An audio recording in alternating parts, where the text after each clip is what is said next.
Sí, 8 de la mañana con 14 minutos. Seguimos aquí en Radio Concierto. Mañana será otro día. Sobre este tema y otros temas de la contingencia vamos a conversar con el alcalde de Valparaíso, Jorge Char, quien ya está al teléfono. Alcalde, bienvenido a Radio Concierto. ¿Cómo le va? Muy buen día. Hola Andrés, hola Connie. Hola alcalde, ¿cómo está? Indignado. Me imagino. Sí, pues, ¿cierto? Sí, pues, Es y la ruta demasiado. 68 estaba complicada. Completamente, sí. De hecho, le toma más o menos 2 horas a un vecino de Placilla Peñuela llegar a Valparaíso y viceversa. Sí, ayer estaban parados en Placilla justamente. Sí, claro. Y la Constanza lo decía muy bien, o sea, aquí no es que no haya habido una respuesta por parte de la autoridad a cargo, que es el gobierno. Hubo una respuesta, hay 1.500 millones de dólares puestos sobre la mesa. 1.500 millones de dólares. La delegada presidencial Sofía González me hacía el cálculo, me decía que eso era equivalente a 10 centros médicos de mediana complejidad en Chile. O sea, es una barbaridad de plata la que está puesta sobre la mesa. Entonces, a mí me parece que hay otras intenciones. ¿Qué intención, alcalde?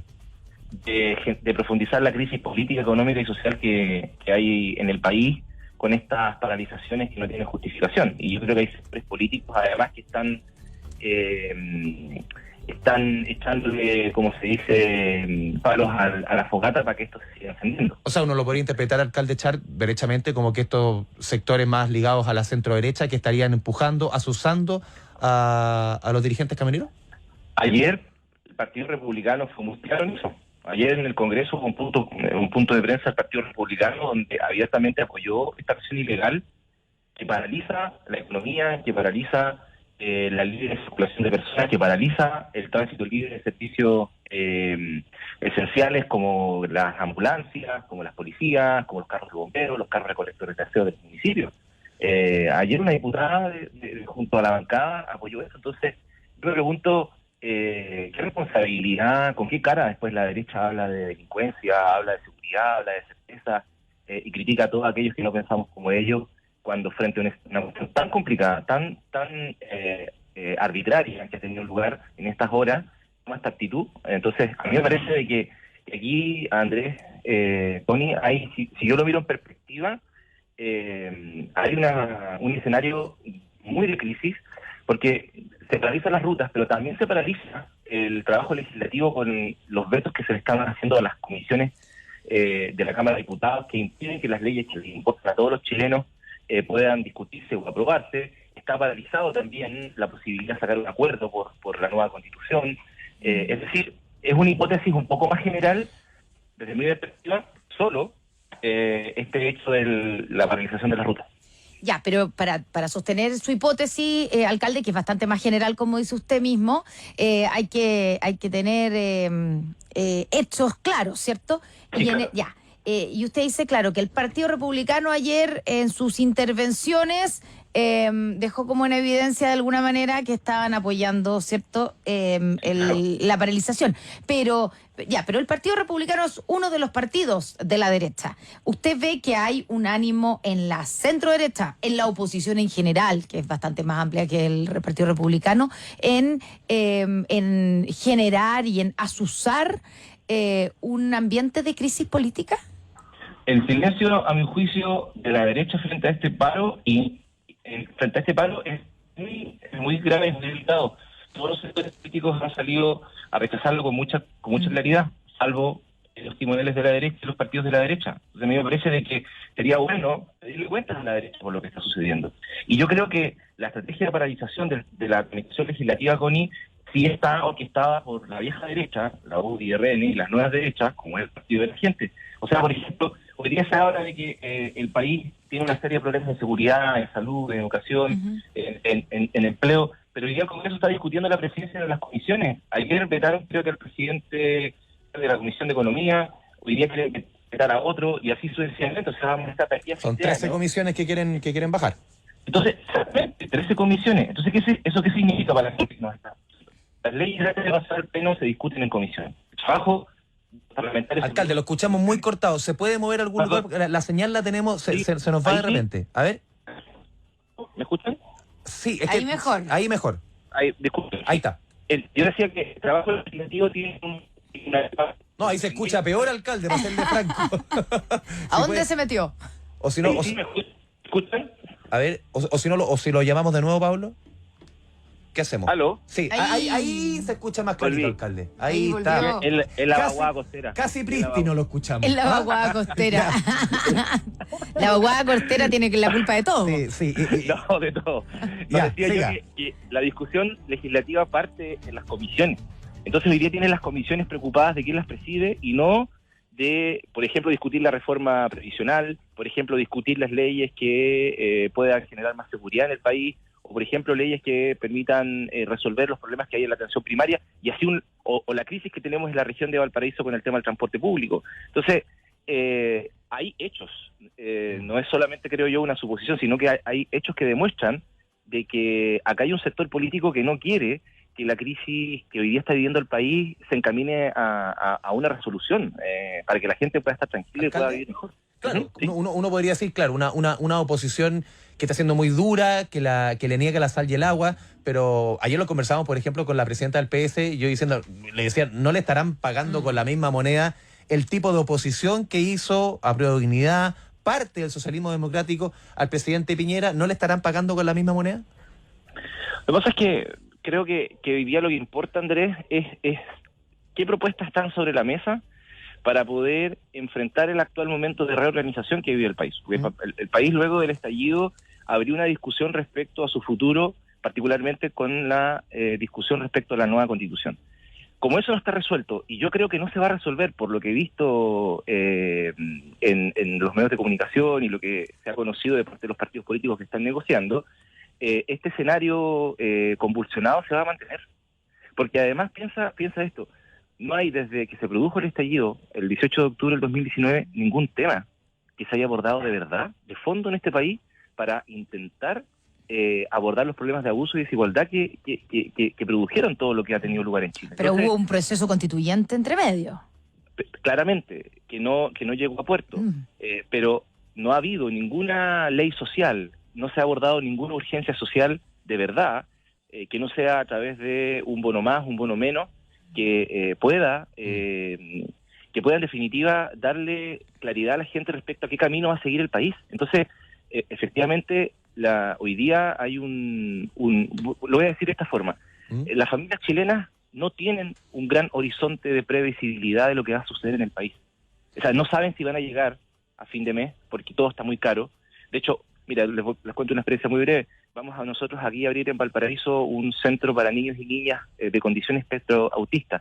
Y una de las mamás, que es dirigente de una organización, me decía, yo tengo un niño de espectro autista y como no hay atención por parte del Estado para mi niño en esta condición, tengo que decidir todos los meses si pago un tratamiento para que él pueda estar bien, una atención integral, o derechamente pagar la cuenta de luz. O sea, estamos hablando de cosas de esa dimensión. Entonces, yo creo que la política, para que sea útil para la vida de la gente, tiene que dar certezas, tiene que generar un horizonte de previsibilidad, que las familias chilenas sepan que van a poder llegar a fin de mes, que las familias chilenas sepan que cuando van a un parque no las vayan a asaltar, que cuando las familias salgan, en definitiva, por la ciudad no le vaya a pasar nada malo, que en definitiva pueda saber de que cuando su niño o su niña va a una escuela, la escuela no se le va a caer a pedazos, o cuando se va a atender a un consultorio, sepa que si le dicen a las 8 lo van a atender y no va a tener que hacer una tremenda lista de espera, que cuando se enferme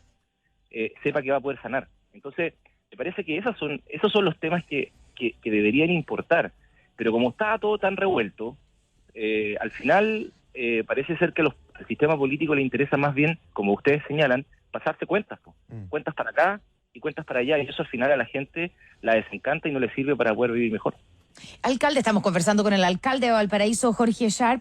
Usted ha sido bien crítico del presidente Gabriel Boric, o del gobierno, y de la coalición también, que es su ex coalición, ¿cierto? El Frente Amplio. Cuando usted habla hoy día, cuando ya han pasado 8 meses desde que asumió el presidente Gabriel Boric, y usted dice que no se ha hecho nada, ¿cuál es su análisis o su reflexión de cuál es la responsabilidad en esto, tanto del presidente Gabriel Boric, que es el presidente, el que puede además definir las urgencias, por ejemplo, más allá que no puede definir y no puede ser él el que vaya a tramitar los proyectos en el Congreso, pero él sí define las urgencias. El gobierno puede definir las urgencias de los diferentes proyectos de ley y también de su conglomerado. En algún momento usted dijo que el presidente Gabriel Boric había optado por un gobierno de la exconcertación. ¿Sigue pensando eso? Los hechos demuestran que eso es así, pero más allá de las decisiones políticas que haya tomado el gobierno respecto a cómo sostener políticamente con sus coaliciones, me parece de que lo que falta hoy día es un poco de originalidad, un poco de pensar fuera de la caja. Porque lo primero que creo que el gobierno debiese asumir que está en un escenario friccionado en Chile, es decir, un escenario de confrontación, un escenario de conflicto, y por tanto no puede intervenir en el escenario no asumiendo ese factor. No estamos en los 90, no estamos en el Chile pre-18 de octubre, no estamos en el Chile pre-resultado del plebiscito, un Chile donde como comentábamos antes, hay algunos sectores políticos que están en una posición muy dura, particularmente la derecha política y creo que también sectores de la derecha económica, que se están oponiendo a cualquier tipo de cambio. Entonces, lo que está en juego son muchas cosas. Entonces, si esperamos que los cambios que la gente desea tengan que pasar la tramitación legislativa, viendo cómo está el Congreso, paralizado, con debates que son súper infructuosos, con una reforma de pensiones que se va a aprobar, ¿cuánto? En 8 meses más, seguramente. O sea, está siendo positivo.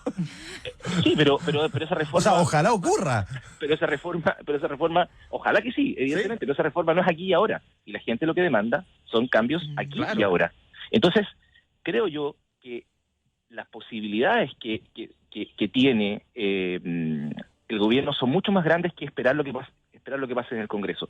Hay cambios, hay cosas que pueden resolver ahora y que tienen que ver con la salud primaria. Miren, en Chile 13 millones de personas se atienden en los consultorios y para mejorar la atención de los consultorios no es necesario dictar una ley.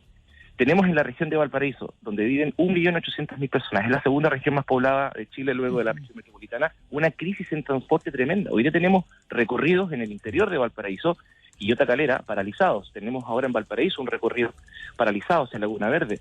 No se requiere una ley para poder mejorar el transporte público. Entonces, ¿qué es lo que quiero decir? O, por ejemplo, los problemas de deserción escolar son dramáticos. No se requiere una ley para poder resolver eso, sino que se requiere trabajar, por ejemplo, con los municipios, con las comunidades. Ya, pero ¿qué le falta? Porque usted dice, porque está abarcando todos los o varios. Y en el fondo también no renunciar a la agenda de transformación. Pero ¿cómo no se renuncia, alcalde? Y esto no es. ¿Cómo no se renuncia a una agenda cuando tenemos una coalición? Lo vemos en los números. Tú tienes Apruebo Dignidad, el corazón del gobierno, tiene 38 diputados y 5 senadores. ¿Cómo tú creces? Porque tienes que crecer hacia el centro, porque hacia la izquierda no hay más parlamento, por lo menos, o muy pocos elementos. Pero ¿cómo se crece hacia el centro teniendo que ceder parte de esas transformaciones o cambiándole el tono a esas transformaciones, pensando quizás, alcalde, no en 4 años, pensando quizás en 12? Es que lo que pasa es que yo creo que hay que mirar de forma distinta, más que a mirar al centro o a las coaliciones, hay que mirar lo que le está pasando a la gente. Sí, pero es que los votos en el Congreso están al centro. Pero yo le digo que no es necesario. ¿Ya? Yo lo entiendo, no es necesario tener que recurrir al Congreso para poder hacer cosas que impacten ahora. Sí, pero en pensiones, reforma a salud y cosas que están en el corazón del gobierno, sí, pues. Eso tiene que avanzar, evidentemente, pero en la atención primaria de salud, en transporte público, en mejoramiento de espacios públicos, en inversión pública, no se requiere el Congreso. Miren, si usted le pregunta a cualquier alcalde y le pregunta sobre las licitaciones de obras que a la gente le hacen sentido en sus barrios, juntas de vecinos, canchas de fútbol, plazas, le va a decir que 8 de 10 licitaciones están desiertas por la crisis que hay en el mundo de la construcción. Eso impacta directamente en la vida cotidiana de los vecinos de cualquier ciudad de Chile. Y eso puede ser abordado, como lo hizo el ministro de Obras Públicas, Juan Carlos García, a propósito de los problemas que se estaban produciendo respecto a las grandes obras de inversión, con un cambio de enfoque. Ok, el Congreso es un espacio muy importante donde las leyes se tienen que aprobar, pero hay que mirar la situación que hoy día millones de familias están viviendo. Andrés, según la FAO, que desde el año 1961 comienza a determinar el valor de los alimentos. Hoy día el valor de los alimentos en el mundo alcanza el precio más alto. O sea, este año ha subido 22% la canasta básica. Exactamente. Y lo que hay sobre la mesa para las familias chilenas es un bono de 10.000 pesos por cada carga familiar para enfrentar el aumento de la canasta básica familiar. Eso no alcanza. Eso no alcanza. Y para poder hacer algo distinto, vuelvo a señalar, no hay que mirar tanto al Congreso, hay que mirar los mismos herramientas, los mismos instrumentos que tiene el Estado para poder conectar con lo que la gente está con lo que la gente está demandando. Entonces, me parece de que la estrategia tiene que ser más amplia. Concentrar todo en el Congreso hoy día es un error. Hay que mirar al territorio, hay que mirar a las juntas de vecinos, a los sindicatos, a las organizaciones sociales que pueden ser un apoyo también para que este tipo de cosas se concreten. Entonces, me parece que falta originalidad, falta abrir la cabeza. Hay demasiado parlamentarismo en la cabeza del sistema político. Alcalde, ¿y usted tiene relación hoy día con el presidente como para decirle estas cosas? ¿Usted habla con él o tienen las relaciones cortadas? Con el gobierno tenemos, en mi calidad de alcalde, buenas relaciones. Uh-huh. En general, con todos con los ministros con los que nos toca intervenir, le hacemos o les transmitimos este tipo de reflexiones y también propuestas. Por ejemplo, yo hace poco le envié al presidente una carta respecto a la crisis del transporte, nos contestaron, no como esperábamos, pero bueno, pero es un avance. Ya, pero si le tiene que, usted que era muy cercano en algún momento al presidente, si le tiene que mandar una carta, digamos, que usted dice que le contestó, pero ¿esa es su relación en este minuto con el presidente? O sea, no... Es una relación institucional, claro, ya. Entre como cualquier alcalde con cualquiera, en este caso el presidente, y lo mismo respecto a los ministros que lo acompañan en su mandato.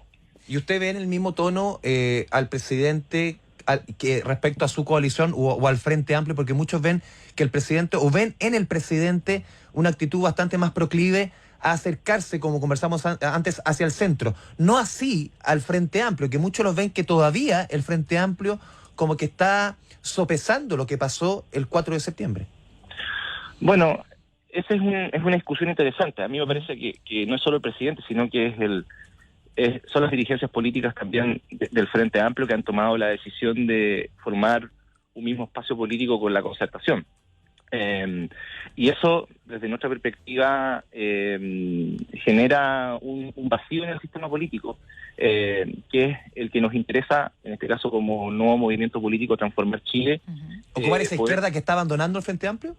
Yo creo que más que el lugar de la izquierda, ¿ya? Mire lo que voy a decir, ¿ya? Más que el lugar de la izquierda, no nos interesa tanto ocupar el lugar de la izquierda, sino que ocupar el lugar de la transformación.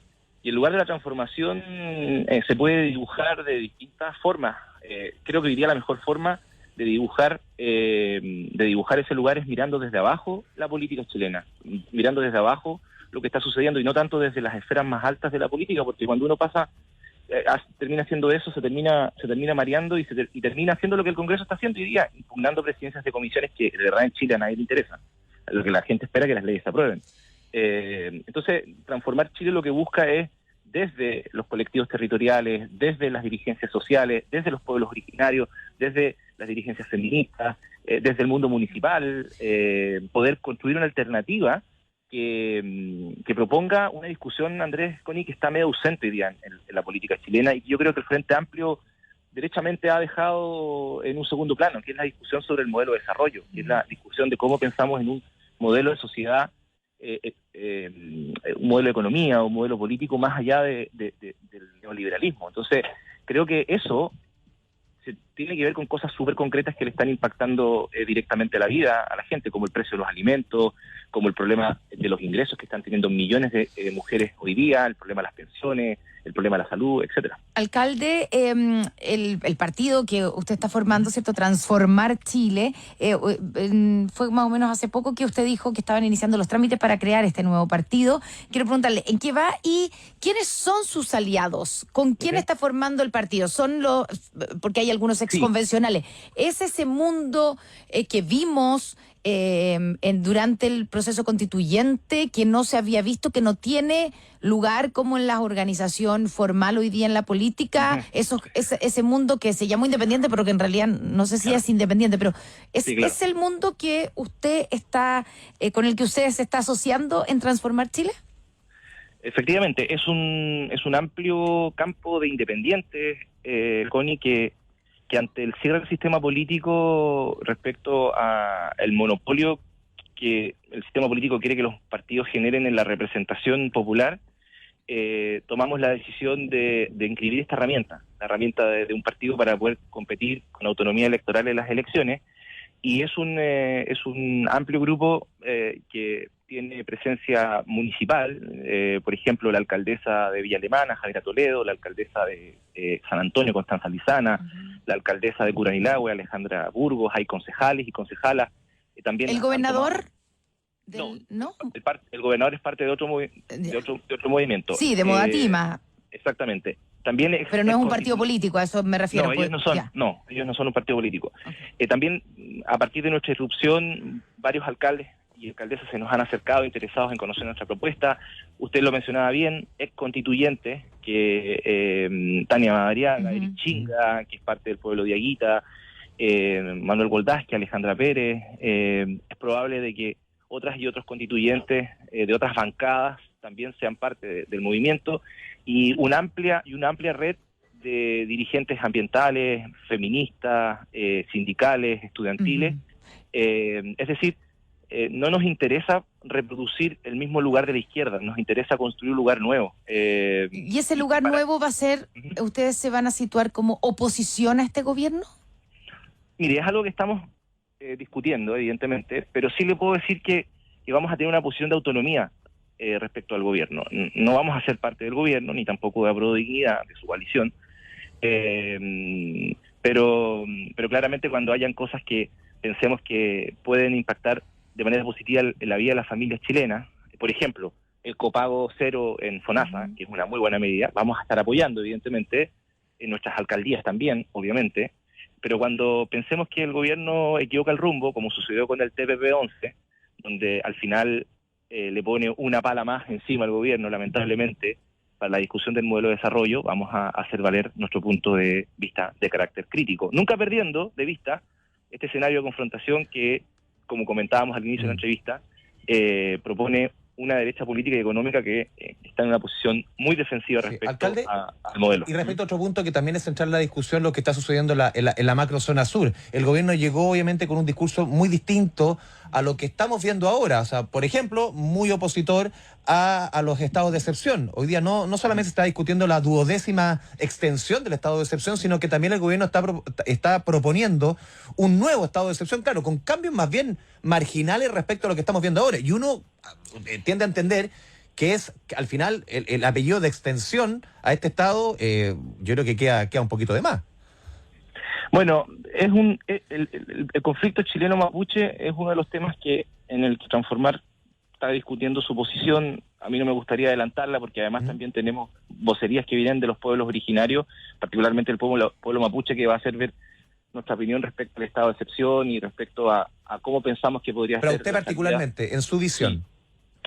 Es que mira, como soy alcalde de Valparaíso, sería de mi parte, por lo que te digo, muy responsable marcar una posición que no va en la línea de lo que quizás hemos discutido en Transformar. Entonces, me parece que lo que tiene que primar siempre, más allá de visitas más del presidente, es generar un espacio de diálogo con todos los actores, con las comunidades, con los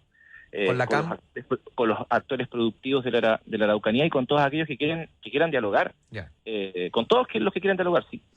Uno no puede sentarse a dialogar con aquellos que no quieren dialogar. Pero en el caso de la CAM, que quiera dialogar, pero abajo las armas. Es que eso es algo que tienen que los tribunales investigar, y entiendo que eso está sometido a una investigación penal y esperamos que se esclarezca lo antes posible, ¿no? Y esperemos que también todos los otros hechos delictuales que han tenido lugar, por ejemplo, todas las personas que han sido sorprendidas a propósito del robo de madera, gente que ha estado coludida, me parece que eso todo se tiene que investigar para que sepamos bien cuál es el origen de la violencia, en este caso en el Gualmapu. Pero alcalde, cuando usted dice sobre la CAM, eso se tiene que investigar. Sí. ¿A qué se refiere? Si la CAM ha reivindicado hechos de violencia y básicamente antes de que el presidente llegara a la Araucanía, le hicieron varias advertencias de que no era bienvenido y que le declaraban, entre comillas, la guerra. Mire, yo no comparto evidentemente ese tipo de declaraciones, evidentemente. Lo que sí, cuando uno mira la experiencia comparada, mira lo que ha sucedido en otros países del mundo, donde el conflicto entre el Estado y determinados grupos, algunos que han tomado derechamente guerrilleros o de otras características, siempre ha habido espacios donde es posible conversar. Mire la experiencia... ¿Usted cree que hay que conversar con la CAM a pesar de que han optado por la violencia? Mire la experiencia de Colombia, mire la experiencia de Inglaterra, mire la experiencia de España. Incluso presidentes de derecha se han sentado claro, pero con un compromiso de dejar la violencia. Completamente de acuerdo con usted. Ya. Completamente de acuerdo con usted en ese punto, evidentemente. Pero digo que si queremos la paz, si queremos construir resolver el conflicto, evidentemente es el diálogo el que tiene que primar. Y esto se ha hecho en la historia del siglo XX muchas veces. Entonces, creo que no tenemos que espantarnos. Lo importante, evidentemente, es el compromiso con la democracia, con el respeto a los derechos humanos, con el respeto también a las legítimas reivindicaciones de el pueblo mapuche. Y hay mucha experiencia en Sudamérica, en Europa, a la cual uno podría recurrir para intentar encontrar un camino de solución. Pero me parece de que el debate está tan sobreideologizado en este punto que es muy difícil que eso tenga lugar. Creo que hay que revisar un poco la historia. Pasamos por hartos temas, alcalde Jorge Char, alcalde de Valparaíso, allá nos escuchan en la 93.1, la radio de Concierto. Alcalde, muchas gracias por este diálogo, esta conversación con Concierto. Un abrazo, alcalde. Otro para ustedes, que estén bien, gracias, buen día. Chao, Gracias, alcalde, buenos días. Gracias, alcalde, buenos días. Gracias, alcalde, buenos días. Gracias, alcalde.